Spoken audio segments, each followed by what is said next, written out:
sa ating channel. Nandito po tayo sa bayan po ng Kuya po. Tinignan po tayo dito ng 4 na hektarya. Napakahaba po ng frontage, mga 200 plus. Tapos corner lot na 80 meters more or less. So, may mangga po ito nga na 170 piraso. Tingnan po natin itong daan. Magmumotor na lang ako, ang haba-haba. Ito po, yan. Dito pa ang umpisa ng lupa natin. Yan. So, mamaya pasukin po natin yung loob ng mga mangga.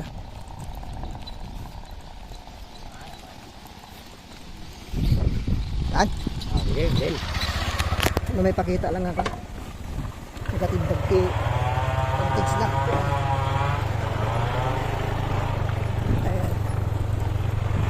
Yung ano, along barangay road niya, saan? Barangay road po ito. Ayan po yung mga mangga natin. Pasukin po natin mamaya. Mga 200 plus ng frontage.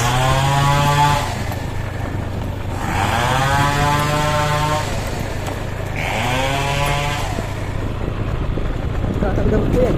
Balik. Ano pinag-atanggap? Ay, dapat pinag-atanggap. Hindi ka nakamaglaan.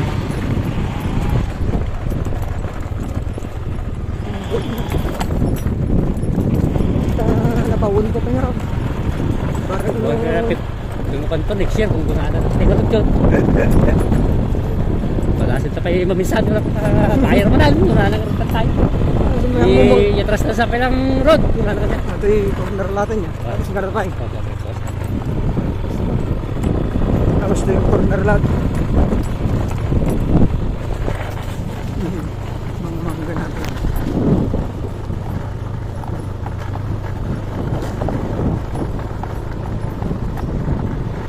Ito yung tibanan.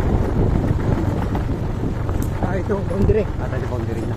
Boundary natin. Dito po tayo sa ano.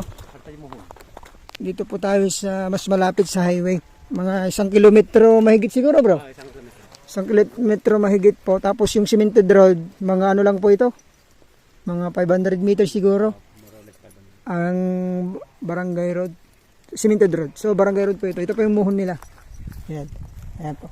Ito po yung umpisa ng lupa. Padiretso po yan. Mga 300 meters po ang haba nito. Hanggang po doon. Diretso yan. So 170 na puno no. Bro. 170. Ayan.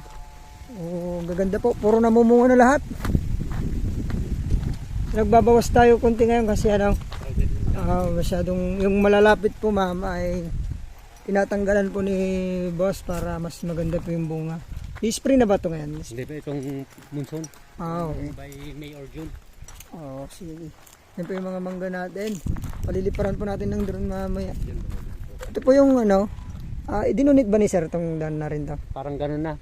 Nakadunit na itong kalsada na yan. So, donation po ito. Dadaanan po ng mga tao kasi doon po, puro donation po ito para makapasok po yung sasakyan sa loob.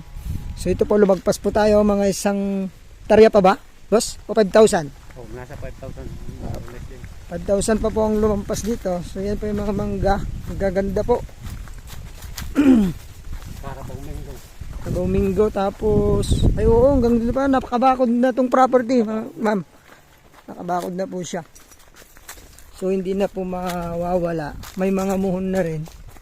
Tapos kung ano daw sabi naman ni seller, pwedeng iparelocate ito. Pasukin lang po natin yung sa loob. Akasya, yan, may mga nakikita pa po kung akasya. Pero hinahanda na to para may sprayan na, sir. Naka-ready na yan by May or June. Si boss ano kasama natin ay siya pong nag-spray. Yan. Kung kontrata po, pwede po tayong magpa-spray sa kanya. Sa mga ano. Ayun bakod. Ayun po yung bakod natin. Sa dulo may irrigation, sir. Ay, konti lang na ano. Ayan, hanggang doon po yung property natin na bakuran po. Doon. Ayan. May bakod din doon. So, malinis po yung property. Lang. Kunting linis lang. Ayan po yung mangga. Ang ganda po. So, naani natin dito, sir? Sa ano mo? Nakaraan na sa 500 kaing. 500. Oo. Ang pinakamababa natin. Oo. May bunga na to. Ayaw pang spring yan.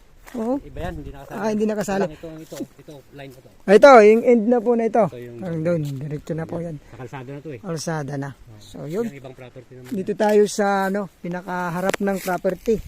So, yung unang video natin, yung galingan nating nakamotor, doon po ang dulo ng property na to. Tapos, ang haba po ng frontage, 200 plus. Grabe. Ayan.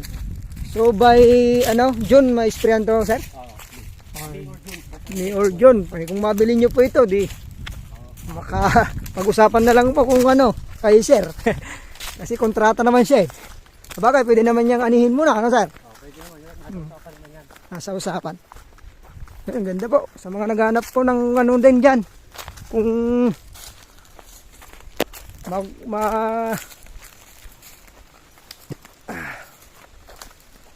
magusto nyo itong mangga na to. Dami, sir? Oo, yan. Madahan lang natin sa bandaron na rin para makita po natin yung mangga sa loob. Pinuntaan ko lang po dito sa harap. Pero doon po kami nagpark sa likod. Papaliparan po natin ang drone mamaya. Ayan. Dadalan to yan.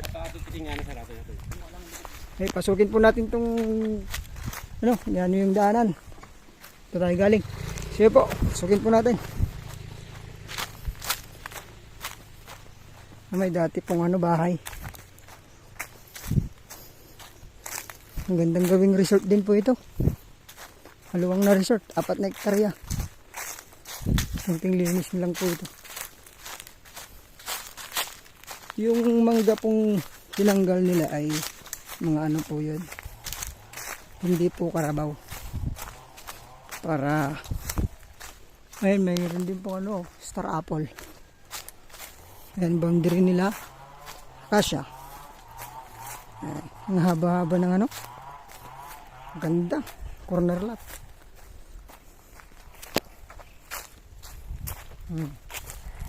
Yan po, ma'am, sir. Ang ganda pong property.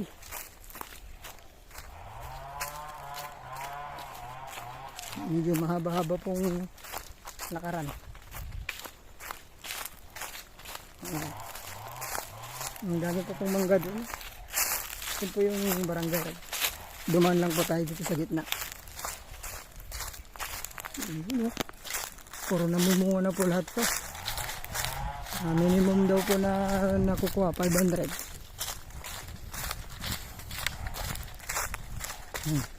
Kailangan lang po na talaga ng kunting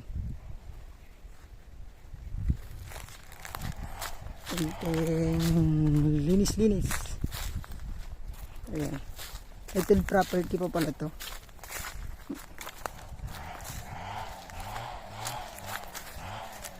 Ayan, tumutunog po yun.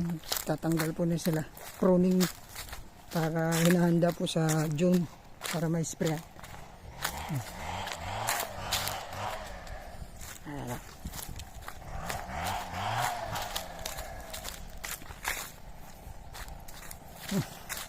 Nakapagod din pala maglakad Ayan, may bakod po doon, bakod.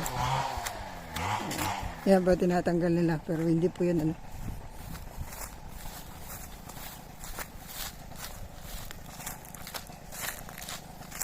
Ayun.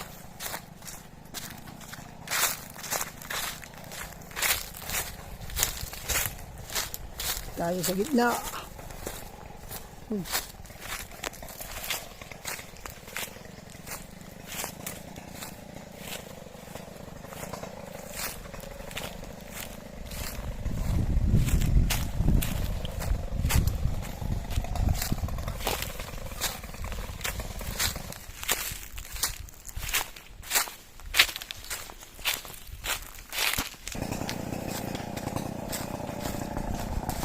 Dito na tayo sa part na pinakalikod, ma'am, sir. Ayan.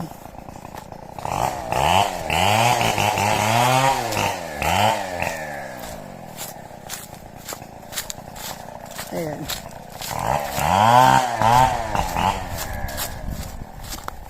May bahay na rin po dyan. May kapitbahay na po. Yung po yung boundary natin. May bakod. Yung po yung bahay. May pagkukunan po ng kuryente dito, ma'am, sir. Mga ano lang, mga 500, more or less po yung wire po panggagalingan. Ayan. Ilakad po natin para makita nyo po ng malapitan yung mga mangga. Malalaki na po sila. Ayan. Ayun.